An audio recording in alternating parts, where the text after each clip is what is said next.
వరుస విజయాలతో దూసుకుపోతున్న God of masses Nandamuri Balakrishna నటించిన లేటెస్ట్ మూవీ డాకు మహారాజ్ బాబికొల్లి దర్శకత్వంలో సితారా ఎంటర్టైన్మెంట్స్ నిర్మించిన ఈ సినిమా సంక్రాంతి కానుకగా జనవరి 12న థియేటర్లో అడుగుపెట్టింది.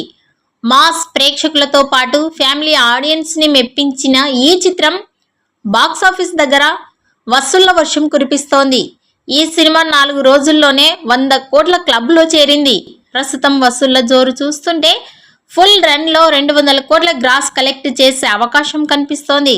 అదే జరిగితే బాలకృష్ణ 200 కోట్ల గ్రాస్ కలెక్ట్ చేసిన మొదటి సినిమాగా డాకు మహారాజ్ నిలవనుంది. ఇక బాక్సాఫీస్ వద్ద విక్టరీ వెంకటేష్ నటించిన సంక్రాంతికి వస్తున్న మూవీ హావా కొనసాగుతోంది. సంక్రాంతి కానుకగా జనవరి 14న విడుదలైన ఈ మూవీ తొలి ఆట నుంచే పాజిటివ్ టాక్ తో దూసుకుపోతోంది. ఫుల్ కామెడీ ఎంటర్టైన్మెంట్ కావడంతో ఫ్యామిలీ ఆడియన్స్ ఈ చిత్రానికి జై కొడుతున్నారు. 2 రోజుల్లో ఈ చిత్రం ప్రపంచవ్యాప్తంగా 77 కోట్లకు పైగా గ్రాస్ వసూలను సాధించింది. ఈ విషయాన్ని సోషల్ మీడియా వేదికగా చిత్ర బృందం ఓ పోస్టర్ ద్వారా తెలియజేసింది.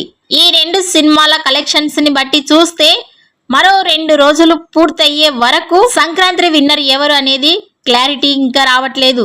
డాకు మహారాజ్ మూవీ 5వ రోజు కలెక్షన్స్ 10 నుండి 15 కోట్ల వరకు వస్తాయని ట్రెండ్ పండితులు అంటున్నారు.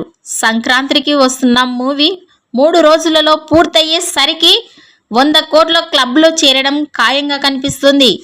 బాలయ్య వెంకటేష్ మధ్య సంక్రాంతి పోటీ గట్టిగానే ఉన్నట్లుంది. మీ అభిప్రాయాన్ని కూడా కామెంట్ రూపంలో తెలియజేయండి.